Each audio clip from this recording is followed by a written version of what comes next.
વિદ્યાર્થી મિત્રો, આપણે દ્રષ્ટિ સ્થાન ભેદની રીત શીખી ગયા, જેમાં એક સમીકરણ આપણે ભણી ગયા θ = b/d, જે આપણે પૃથ્વીથી કોઈ પણ ગ્રહનું અંતર શોધવા માટેનું સમીકરણ છે. ત્યારબાદ બીજું સમીકરણ ભણી ગયા α = d/d, એટલે કે આ જે સમીકરણ છે તે ગ્રહનું પરિમાણ માપવા માટેનું છે. જો હવે સૌથી અગત્યની વસ્તુ કે હવે પછી આપણે આ દાખલાઓ ગણીશું, એટલે કે દ્રષ્ટિ સ્થાન ભેદની રીતને અનુલક્ષીને જેટલા દાખલા છે તે સોલ્વ કરીશું. તો એ સમજવા માટે પહેલા હું સમીકરણ સમજાવી દઉં. તો આ સમીકરણની અંદર θ અને α બંને ખૂણાઓ છે. જ્યારે પણ દાખલો સોલ્વ કરતા હોય ત્યારે હંમેશા એક વસ્તુ ધ્યાન રાખવી કે θ અને α જે છે તે હંમેશા રેડિયનમાં જ હોવા જોઈએ. બરાબર છે? તો રેડિયનમાં આપણે કેવી રીતે ફેરવીશું તેની પણ આપણે ચર્ચા કરી.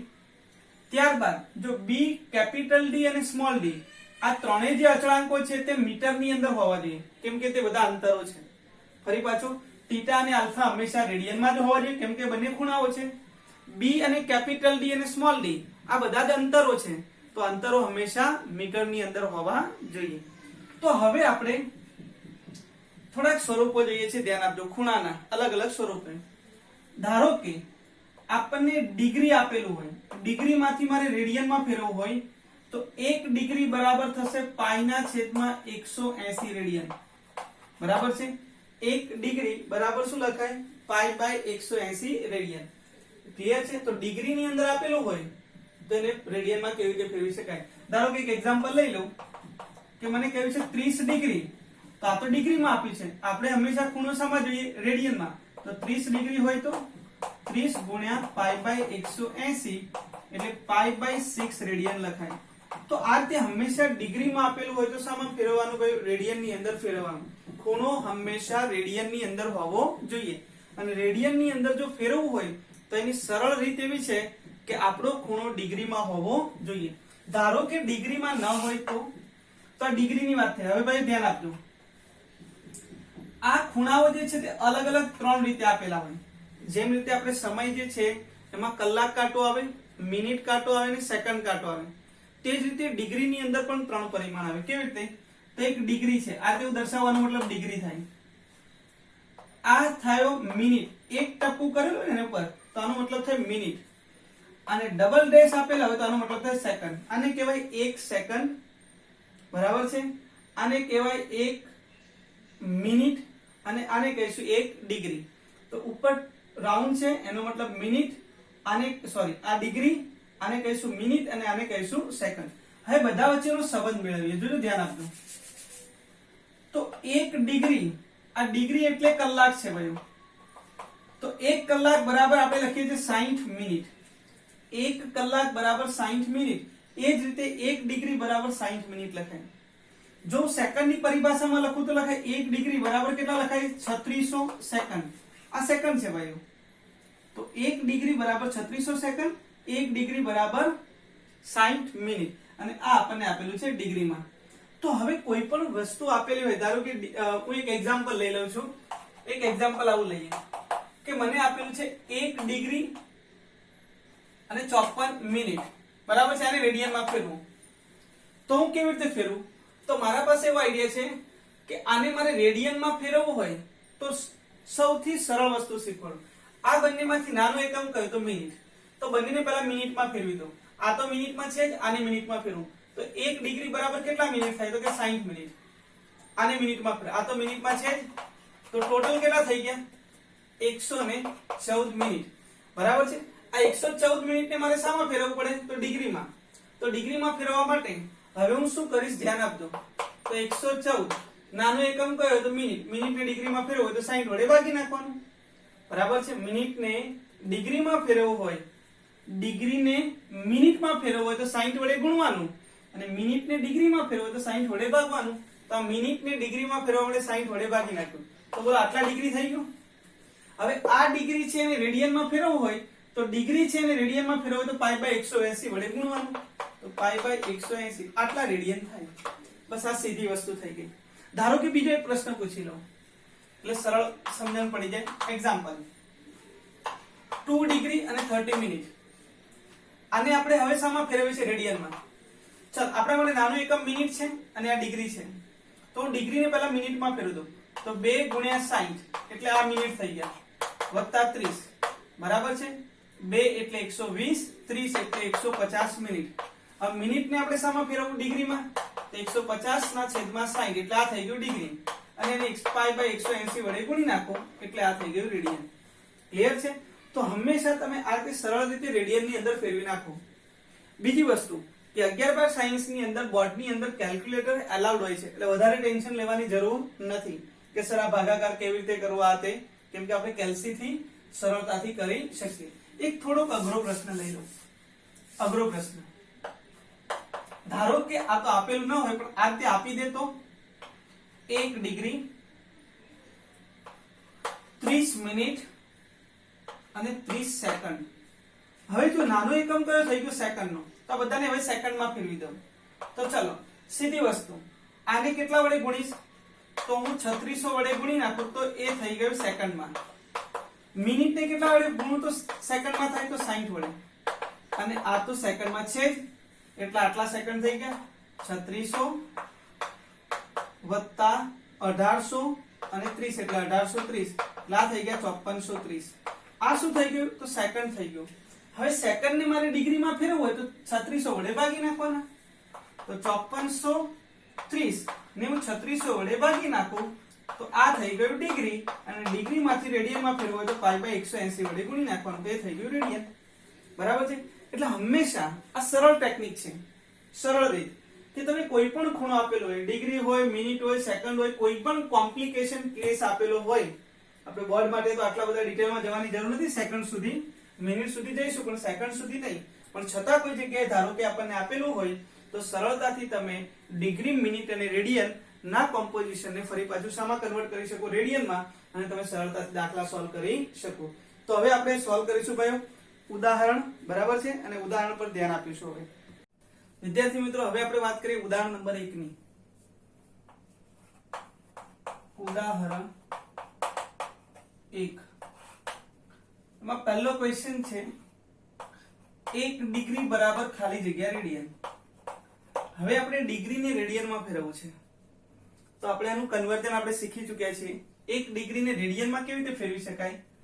તો આપણે જાણીએ છીએ કે 1 ડિગ્રી બરાબર શું લખાય? Pi by 180 radian. હવે આપણે પાઈ બાય 180 કરી, કેલ્ક્યુલેટર આપણી પાસે અલાઉડ હશે, કેલ્ક્યુલેટર નો ઉપયોગ કરીશું અને આપણે શોધીશું તો આપણને મળશે 0.0174.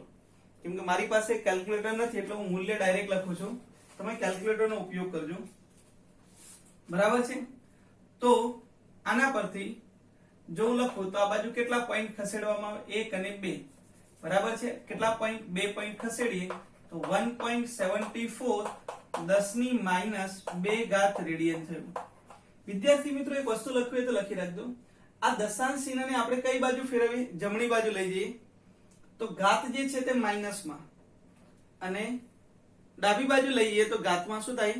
વધારો. આ વસ્તુ ખાસ ધ્યાન રાખજો. ક્લિયર છે? એ જ રીતે હવે બીજો પ્રશ્ન છે. બીજો પ્રશ્ન કે 1 મિનિટ બરાબર કેટલા રેડિયન થાય? આપણે 1 ડિગ્રી બરાબર કેટલા રેડિયન શોધી લીધું. હવે 1 મિનિટ બરાબર કેટલા રેડિયન? તો મિનિટ ને હું રેડિયનમાં ફેરવું છું, ધ્યાન આપજો. તો 1 મિનિટ ને જો મારે રેડિયનમાં ફેરવવું હોય તો પહેલા હું ડિગ્રીમાં ફેરવી દઉં. તો આને મારે કેવી રીતે ફેરવી શકાય? આપણે જાણીએ છીએ કે 1 ડિગ્રી બરાબર 60 મિનિટ થાય. બરાબર છે? તો 1 મિનિટ બરાબર કેટલા ડિગ્રી? તો લખી શકાય 60 વડે ભાગી નાખો. જો મિનિટ ને 60 વડે ભાગી નાખો તો એ ડિગ્રીમાં કન્વર્ટ થઈ જાય. તો 1/60 ડિગ્રી. 1 મિનિટ બરાબર 1/60 ડિગ્રી. આને મારે રેડિયનમાં ફેરવવું હોય તો પાઈ બાય 180 વડે ગુણી નાખો. હવે જો હું આનો ગુણાકાર કરું તો મને મળે 0.002907 સમથિંગ. બરાબર છે? હવે આપણે દશાંશ ચિહ્નમાં કેટલા પોઈન્ટ લઈશું? 1 2 3 અને 4. જો દશાંશ ચિહ્ન પછી 4 પોઈન્ટ લઈશું 2.907 છે એટલે 1 વડે દર્શાવી શકાય. 10 ની કેટલી ઘાત આવી? -4 ઘાત આવી. આટલા રેડિયન થયું. ક્લિયર છે? એ જ રીતે હવે ત્રીજો પ્રશ્ન પૂછ્યો છે કે 1 સેકન્ડ બરાબર કેટલા રેડિયન થાય? હવે ભાઈઓ, હવે હું ડાયરેક્ટ લખવાનો પ્રયત્ન કરું છું. 1 સેકન્ડ હોય અને ડાયરેક્ટ જ ડિગ્રીમાં મારે કન્વર્ટ કરવું હોય ને તો શું લખાય? ડિગ્રીમાં. સેકન્ડ ને ડિગ્રીમાં ફેરવો તો સીધે સીધું 3600 વડે ભાગી નાખો તો એ ડિગ્રીમાં થઈ જાય. મિનિટ આપ્યું હોય તો 60 વડે ભાગો એટલે ડિગ્રીમાં થાય. સેકન્ડ આપ્યું હોય તો 3600 વડે ડિવાઈડ કરી નાખો તો એ ડિગ્રીમાં કન્વર્ટ થઈ જાય. અને ડાયરેક્ટ જ પછી મલ્ટીપ્લાય કરો પાઈ બાય 180 વડે તો પણ કામ આપણું પૂરું થઈ જાય. બરાબર છે? પાઈ બાય 180, પાઈ ની કિંમત 3.14, 3600 ગુણ્યા 180. આનો જો આપણે ગુણાકાર કરીએ તો આપણને લગભગ આવું કંઈક મળે 0.12345 સમથિંગ આવો કંઈક આન્સર મળશે. ક્લિયર છે? હવે આને આપણે દશાંશને લઈએ તો 1 2 3 4 5 અને 6 તો આપણો આન્સર આવશે 4.85 ગુણ્યા 10 - 6 ઘાત રેડિયન. ક્લિયર છે? તો આ રીતે ડિગ્રી, મિનિટ અને ડિગ્રીમાં આપેલું હોય, મિનિટમાં આપેલું 1 સેકન્ડમાં, તો એને રેડિયનમાં કેવી રીતે કન્વર્ટ થઈ શકે તે આ રીતે જોઈ લીધું. હવે આપણે ચર્ચા કરીએ છીએ ઉદાહરણ નંબર 2 ની. ક્લિયર? તો આપણે વાત કરીશું ઉદાહરણ નંબર 2.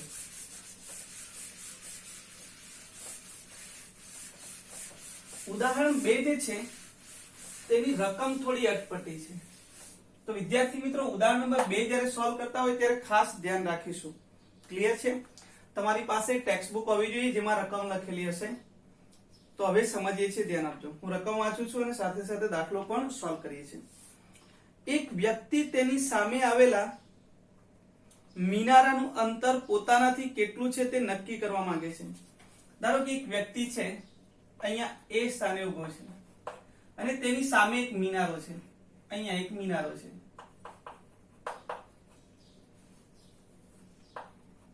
આ એક મિનારો છે. આનું નામ આપી દીધું સી. તો આનું અંતર નક્કી કરવા માંગે છે. ધારો કે આ બંને વચ્ચેનું અંતર કેટલું લઈ લઈએ? x. બરાબર છે? ધારો કે વ્યક્તિ અને મિનારા વચ્ચેનું અંતર કેટલું છે? x. આપણે આ મેળવવાનું છે. આ માટે વ્યક્તિ જે છે તે મિનારા C ની સામે કોઈ બિંદુ A પાસે ઉભા રહીને AC ની સીધી રેખામાં ઘણે દૂર આવેલા એક વસ્તુ O ને નિહાળે છે. હવે A થી C ની સીધી રેખામાં ખૂબ જ ઘણે દૂર આવેલા કોઈ વસ્તુને શું કરે છે? નિહાળે છે. ભાઈ, ખૂબ જ દૂર આવેલી વસ્તુ હોય ને, બરાબર છે? ખૂબ જ દૂર આવેલી વસ્તુ એ કેવી થઈ જાય? અનંત અંતરે કહેવાય. અને અનંત અંતરે એટલે કિરણ કેવું બની જાય? સમાંતર. એટલે અનંત અંતરે છે. કયું? તો O. કોઈ એક વસ્તુ છે O જે ઘણે દૂર છે અને ખૂબ જ દૂર હોવાને કારણે એ આપણને સીધી રેખા અનંત મળે. બરાબર છે? આપણે દ્રષ્ટિ સ્થાનભેદની રીતમાં પણ એની ચર્ચા કરી હતી. બરાબર? તો આ જે છે તે અનંત અંતરે છે એટલે સીધી રેખામાં મળે. હવે એને શું કહ્યું? ત્યારબાદ વ્યક્તિ AC ને લંબ દિશામાં 100 મીટર ચાલે. AC ને લંબ એટલે કે આમ 100 મીટર ચાલે. AC ને લંબ દિશામાં 100 મીટર ચાલીને B બિંદુએ પહોંચે છે. કયા બિંદુએ પહોંચે છે? B બિંદુએ પહોંચે છે. B સ્થાનેથી વ્યક્તિ વસ્તુ O અને મિનારા C ને નિહાળે છે. હવે અહીંયાથી પણ 100 મીટર જેટલા અંતરથી પણ કોને નિહાળે છે? O ને પણ નિહાળે છે અને C ને પણ નિહાળે છે. ફરી પાછું ધ્યાન આપો. O જે છે તે અનંત અંતરે છે. અનંત અંતરે હોવાને કારણે આ કિરણ કેવું બને? સમાંતર બને. સમજણ પડી? ધારો કે અવકાશની અંદર બહુ બધા તારાઓ છે. આપણે એક તારાને ફિક્સ કરી દો કે આ તારો મારે જોવો છે, તો અહીંયાથી જોઈશ અને થોડોક દૂર જઈને જોઈશ તો પણ મારે એક જ જેટલું અંતર આ રીતે જ મોઢું કરવું પડશે. સમજણ પડી? કોઈ એક એંગલ નહીં બની જાય, કેમ કે એટલા દૂર આપણે જવાના નથી.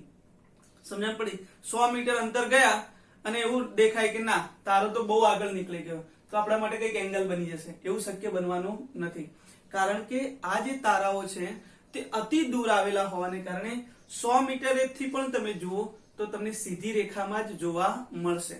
ક્લિયર છે? આ એક પ્રેક્ટિકલ ઉદાહરણ દ્વારા સમજાવ્યું કે અહીંયાથી જોઈએ તો પણ આપણે સીધી રેખામાં O જોવા મળશે, અહીંયાથી જોઈએ તો પણ આપણને સીધી રેખામાં O જોવા મળે, કારણ કે O જે છે તે અનંત અંતરે. અને અહીંયાથી આપણે C ને જોઈએ તો C તો બહુ જ નજીક છે, તો તમને અહીંયા જોવા મળે. ક્લિયર છે? આ રેખા થઈ. હવે પ્રશ્ન એ પૂછ્યો છે વસ્તુઓ ઘણી જ દૂર હોવાથી વ્યવહારિક રીતે અવલોકન દિશાઓ BO અને AO એકરૂપ બને છે. આ ખૂબ જ દૂર હોવાને કારણે વ્યવહારિક રીતે AO અને BO એકરૂપ બને છે, જે આપણે જોઈ શકીએ છીએ. એને લખ્યું છે એકરૂપ બને છે. પરંતુ તે નોંધે છે કે C ની દિશા દ્રષ્ટિ રેખા મૂળ દ્રષ્ટિ રેખાથી 40 ડિગ્રી જેટલી ખસે છે. તો મૂળ દ્રષ્ટિ રેખા કઈ હતી? તો અહીંયાથી પહેલા તમે C ને જોતા હતા ત્યારે મૂળ દ્રષ્ટિ રેખા આ હતી. એટલે મૂળ દ્રષ્ટિ રેખા આ હતી. રેખાની વાત કરું, દિશા જો આ હતી. હવે પહેલા દિશા જે હતી A થી C ની તે આમ હતી. હવે B પરથી આવ્યા તો આપણી દ્રષ્ટિ રેખા આટલી ખસી ગઈ. આ કેટલી ખસી? તો એને આપેલું છે 40 ડિગ્રી જેટલી ખસે. કેટલી ખસે છે? 40 ડિગ્રી. જ્યાં θ દ્રષ્ટિ સ્થાન ભેદ કોણ છે 40 ડિગ્રી આપેલું છે. તો વ્યક્તિના મૂળ સ્થાન A થી મિનારા C નું અંતર શોધો. તો આપણે આ વ્યક્તિ મૂળ સ્થાનથી આ મિનારાનું અંતર એટલે કે x શોધવાનું છે. ભાઈ અહીંયા z બની ગયું. એનો મતલબ કે આ 40 છે તો આ 40 થઈ ગયું. આ બાજુ ખબર છે, આ બાજુ શોધવી છે, એટલે કે સામેની બાજુ ખબર છે, પાસેની બાજુ શોધવી છે. તો સામેની બાજુ અને પાસેની બાજુ વચ્ચેનું રિલેશન એટલે કે tan θ લખાય. તો આકૃતિ પરથી tan 40 બરાબર 100 ના છેદમાં x લખાય. તો x ની કિંમત આવશે 100 ના છેદમાં tan 40 બરાબર છે. tan 40 ની કિંમત તમને આપેલી હોવી જોઈએ અથવા તો તમારી પાસે જે લોગ ટેબલ છે એમાં ટેન્જેન્ટ નું મૂલ્ય આવે એમાંથી તમે મેળવી શકો. tan 40 ની કિંમત આવે 0.8391 અને આનો ગુણોત્તર મેળવો તો એપ્રોક્સિમેટ 119 મીટર જેટલું મૂલ્ય મળે. તો આ પ્રકારે તમે ઉદાહરણ નંબર 2 સોલ્વ કરી શકો. ચાલો વિદ્યાર્થી મિત્રો, હવે આપણે ઉદાહરણ નંબર 3 ની ચર્ચા કરીએ. તો રકમ મેં બોર્ડ પર લખી છે. પૃથ્વીના બે વ્યાસાંત બિંદુઓ A અને B થી એક સાથે ચંદ્રનું અવલોકન કરતા બંને અવલોકન દિશાઓ વચ્ચે ચંદ્ર પાસે θ બરાબર 1 ડિગ્રી અને 54 મિનિટ જેટલો કોણ બનાવે છે. એટલે આપણો થઈ ગયો દ્રષ્ટિ સ્થાન ભેદ કોણ. તો અહીં દ્રષ્ટિ સ્થાન ભેદ કોણ તમને આપેલો છે. θ = 1 ડિગ્રી 54 મિનિટ જેટલો ખૂણો આંતરે છે. જો પૃથ્વીનો વ્યાસ એટલે b આપેલો છે. અહીં પૃથ્વીનો વ્યાસ તમને આપેલો છે b બરાબર 1.276 10⁷ મીટર. તો ચંદ્ર અને પૃથ્વી વચ્ચેનું અંતર શોધો. તો ચંદ્ર અને પૃથ્વી વચ્ચેનું અંતર શોધો એટલે કે બે ગ્રહો વચ્ચેનું અંતર એટલે કે d શોધવાનું છે. હવે મેં કહ્યું તે પ્રમાણે કે તમને b અને d તમારે મીટરમાં મળશે. d શામાં મળે? મીટરમાં. b શામાં હોવું જોઈએ? મીટરમાં.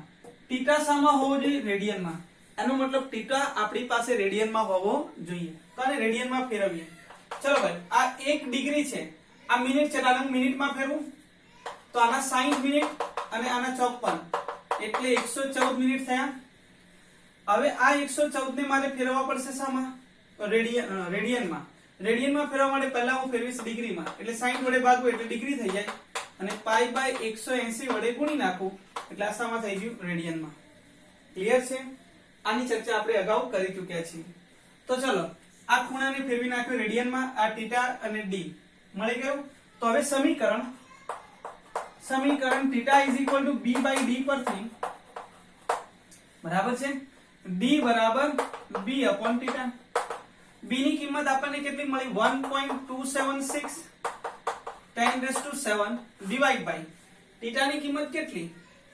તો 114/60 ગુણ્યા π/180 બરાબર છે 1.276 10⁷.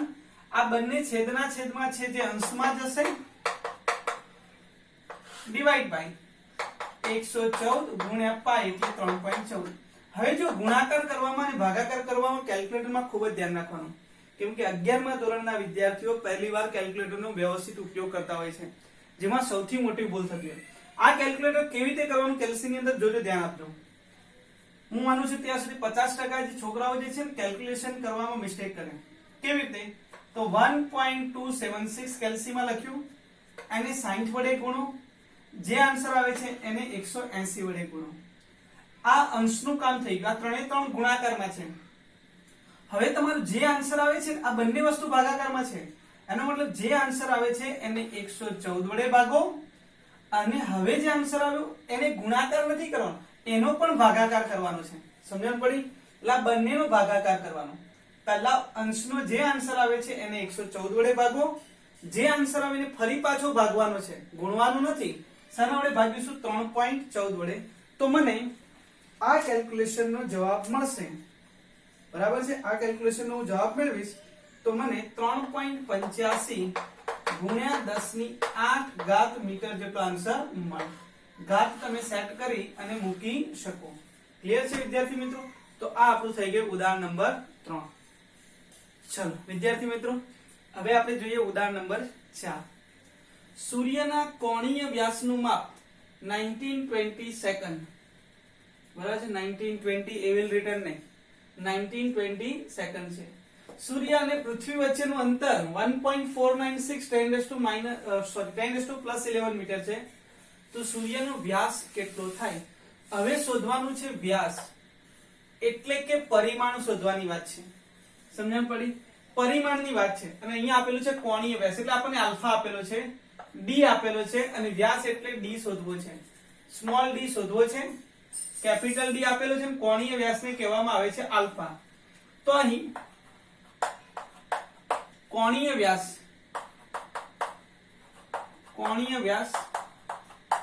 આલ્ફા બરાબર 1920 સેકન્ડ છે. હવે આલ્ફા ને હું રેડિયનમાં ફેરવી દઉં છું. ભાઈ સેકન્ડમાં જ છે, એને મારે ડાયરેક્ટ ડિગ્રીમાં ફેરવવું હોય તો સેકન્ડ ને ડિગ્રીમાં ફેરવવું હોય તો કેવી રીતે ફેરવાય? તો સેકન્ડ અને ડિગ્રી વચ્ચેનું રિલેશન હતું 1 ડિગ્રી બરાબર 3600 સેકન્ડ. બરાબર છે? તો આ સેકન્ડ છે એને હું 3600 વડે ભાગી નાખું તો આ ડિગ્રીમાં કન્વર્ટ થઈ જાય, અને ડિગ્રીમાં કન્વર્ટ થયા પછી π/180 વડે ગુણી નાખીએ. હવે તમને આ બધા પરથી ખબર પડી ગઈ હોય, મિનિટ આપેલું હોય 60 વડે ભાગવું એટલે ડિગ્રી, સેકન્ડ આપેલું હોય 3600 વડે ભાગવું એટલે ડિગ્રી. સમજણ પડી? અને પછી π/180 વડે ગુણી નાખો એટલે રેડિયન ની અંદર કન્વર્ટ થઈ જાય. ચલો કોણીય વ્યાસ મળી ગયો. તેમજ ડી ની કિંમત આપેલી છે 1.496 10⁻11 મીટર. તો હવે ડી શોધવું છે, સ્મોલ ડી. તો સમતલકોણની વ્યાખ્યા એટલે કે સમીકરણ, કોણીય વ્યાસની વ્યાખ્યા લખીશું, એ સમતલકોણ માટે જ હતી. તો આલ્ફા ઇઝ ઇક્વલ ટુ લખેલું ડી બાય કેપિટલ ડી, ચાપ ભાગ્યા ત્રિજ્યા પરથી. હવે આપણે શોધવું છે સ્મોલ ડી. માટે સ્મોલ ડી બરાબર શું લખીશું? Alpha into D. આલ્ફા ની કિંમત આપણને મળી 1920 ઇન્ટુ પાઈ, પાઈ એટલે 3.14 છેદમાં 3600 ગુણ્યા 180, અને ડી ની કિંમત આપણને મળી 1.496 10⁻11. ફરી પાછું કેલ્સીમાં કરતા હોય, ગણતરી કરતા હોય ત્યારે ધ્યાન રાખજો, 3600 વડે પણ ભાગવાનું અને 180 વડે પણ ભાગવાનું. સમજણ પડી? બંને છેદમાં છે એટલે બંને વડે અલગ અલગ રીતે ભાગાકાર કરો અને તમારો આન્સર, આનું કેલ્ક્યુલેશન કરો એટલે આન્સર આવશે 1.39 10⁹ મીટર. ક્લિયર છે? તો આ પ્રકારે તમે સોલ્યુશન કરી શકો. એકદમ સિમ્પલ દાખલાઓ છે, ખાલી ગણતરીમાં થોડું ધ્યાન રાખવાનું. કેલ્સી ની અંદર આ ગણતરીમાં કોઈ પ્રકારની ભૂલ થવી જોઈએ નહીં. ચલો વિદ્યાર્થી મિત્રો, હવે આપણે વધારાના સ્વાધ્યાયના દાખલાની વાત કરીએ. કેમ કે આ જે દાખલો છે તે પણ આપણા ટોપિકને અનુલક્ષીને છે. તો જો ધ્યાન આપો. સ્વાધ્યાયનો 24મો દાખલો. જ્યારે જુપિટર ગ્રહ પૃથ્વીથી 824.7 મિલિયન કિલોમીટર, હવે જો અહીંયા તમને જે અટવાનું છે તે આમાં છે મિલિયન કિલોમીટર દૂર હોય છે, ત્યારે તેના કોણીય વ્યાસનું માપ, કોણીય વ્યાસ એટલે આલ્ફા આપેલો છે 35.72 સેકન્ડ, ડબલ ટીક આપેલી છે, જોજો 72 સેકન્ડ છે. તો જુપિટરનો વ્યાસ શોધો. ક્વેશ્ચન એકવાર જોઈ લઈએ છીએ. બરાબર 35.72 સેકન્ડ આપેલું છે, તો જુપિટરનો વ્યાસ શોધો એટલે કે પરિમાણ શોધવાની વાત છે. તો અહીં હું ડાયરેક્ટ લખું છું, ધ્યાન આપજો. અહીં બે ગ્રહો વચ્ચેનું અંતર એટલે કેપિટલ ડી આપેલું છે 824.7 મિલિયન કિલોમીટર. મિલિયન કિલોમીટર નો મતલબ શું? મિલિયન એટલે 10⁶ થાય ભાઈ, 10⁶ મિલિયન. અને કિલોમીટરની જો મારે મીટરમાં ફેરવવું હોય તો 1 કિલોમીટર બરાબર 10⁻³ મીટર. એટલે આ કિલોમીટરની વાત થઈ અને આ કોની વાત થઈ? મિલિયન. એટલે આને લખાય 824.7 ગુણ્યા 10⁹ મીટર. આટલા મિલિયન કિલોમીટર બરાબર લખી શકાય. ચલો હવે તમને આપેલું છે કોણીય વ્યાસ આલ્ફા બરાબર 35.72 સેકન્ડ. ભાઈ સેકન્ડ ને મારે ડિગ્રીમાં ફેરવવું હોય તો સીધી વાત 35.72 જે છે એને 3600 વડે ભાગી નાખો. જો હું સેકન્ડ ને 3600 વડે ભાગું તો ડિગ્રીમાં થઈ જાય અને ડિગ્રી ને શાના વડે ગુણી નાખું? π/180 એટલા રેડિયનમાં થઈ ગયું. ક્લિયર છે? સેકન્ડ ને ડિગ્રીમાં ફેરવ્યું, ડિગ્રી ને રેડિયનમાં ફેરવ્યું. હવે આપણે વ્યાસ શોધીશું. વ્યાસ એટલે શું શોધવાનું છે? સ્મોલ ડી શોધવાનું છે, બરાબર. હવે જુપિટરનો વ્યાસ ડી આપણે શોધવાનો છે. તો ફરી આપણે સમીકરણનો ઉપયોગ કરીશું. સમીકરણ આલ્ફા = ડી ના છેદમાં કેપિટલ ડી. તેના પરથી આપણે ડી શોધીશું તો લખાશે આલ્ફા * કેપિટલ ડી. આલ્ફા ની કિંમત આપણને મળી 35.72 ના છેદમાં 3600 ગુણ્યા π/180. આ વાત કોની થઈ ગઈ? તો આલ્ફા ની, જે રેડિયનમાં મળી ગયું. હવે કેપિટલ ડી આપણો જે છે તે મીટરમાં હોવો જોઈએ. કેટલો? તો 824.7 ગુણ્યા 10⁹ તો આનું જો હું સોલ્યુશન કરું તો આપણો આન્સર આવશે 0.1427. બરાબર છે? આનો આન્સર આવશે 0.1427. 10 ની કેટલી ઘાત? તો કે 9 ઘાત. બરાબર છે? આને જો હું આગળ લખું તો આ એક પોઈન્ટ જે છે તે આ બાજુ ખસેડીએ. ભાઈ તમને ખબર છે એક પોઈન્ટ આપણે કઈ બાજુ ખસેડ્યો? તો જમણી બાજુ ખસેડ્યો તો ઘાતમાં 1 નો ઘટાડો થાય. બરાબર છે? આ પોઈન્ટ આ બાજુ ખસેડવામાં આવે, પોઈન્ટ ડાબી બાજુ ખસેડો તો ઘાતમાં વધારો. અને જો પોઈન્ટ જે છે તે જમણી બાજુ ખસેડવામાં આવે તો પોઈન્ટમાં શું થાય? ઘટાડો. આટલી વસ્તુ નોટ ડાઉન કરવી હોય તો કરી રાખજો. ફરી પાછો બોલું છું કે પોઈન્ટ જે છે એને જમણી બાજુ ખસેડીએ તો ઘાતમાં ઘટાડો થવો જોઈએ. જેટલા પોઈન્ટ ખસેડો એટલો જ ઘાતમાં એટલા જ નો ઘટાડો થવો જોઈએ. તમે જેટલા પોઈન્ટ તમે ડાબી બાજુ ખસેડો છો તેટલા જ પોઈન્ટનો આની અંદર વધારો થવો જોઈએ. તો ચલો આપણે એક પોઈન્ટ જમણી બાજુ લઈ જઈએ તો 1.427 એક પોઈન્ટ એટલે એક નો અહીંયા ઘટાડો, આટલા મીટર થાય. આને હજુ આગળ લખીએ તો આવું લખાય 1.427 10⁸ ને લખવું હોય તો લખાય 10⁵ ગુણ્યા 10⁵. આવું કેમ લખ્યું? તો હવે 10⁵ એટલે 1000 મીટર થયા. તો આને મારે કિલોમીટરમાં લખવું હોય તો પણ આ રીતે લખી શકાય 1.427 10⁵ 1000 મીટર એટલે આને કહીશું કિલોમીટર. આ આપણો આન્સર થઈ ગયો. Very simple. તો આ પ્રકારે આપણે દાખલા સોલ્વ કરી શકીએ. તો બધા જ દાખલા આપણે જે ગણ્યા એ બધા દ્રષ્ટિ સ્થાન ભેદની રીતને આધારે હતા.